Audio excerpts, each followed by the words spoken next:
Avec Léa, les journées s'écoulent comme dans un livre du père Castor, c'est chaque jour une nouvelle histoire.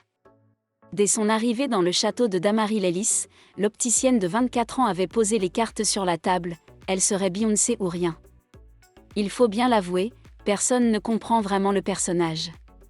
Léa est tantôt un monstre à l'ego XXL, tantôt une petite chose fragile comme lorsqu'elle se décide à fendre l'armure, lors d'une conversation avec Slimane, venu donner une masterclass aux élèves de la Star Academy.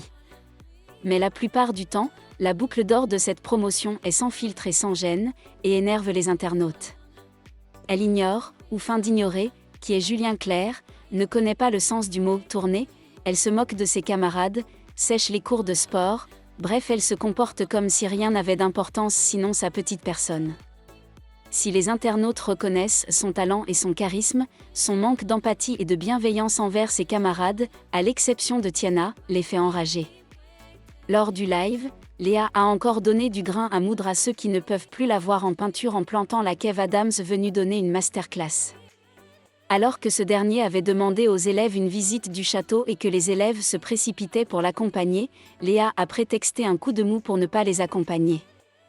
Les internautes n'ont, encore une fois, guère apprécié la désinvolture de la demoiselle, Léa qui préfère rester affalée sur le canapé pendant que les autres font la visite à Kev Adams, de déception en déception cette fille, non mais Léa je te kiffe mais là tu abuses, il est où le respect, en vacances, pouvait-on notamment lire sur Twitter. Qu'on parle de vous c'est affreux. Mais il y a une chose pire, c'est qu'on n'en parle pas, a écrit l'écrivain Oscar Wilde, mais ça pourrait tout aussi bien être de Léa.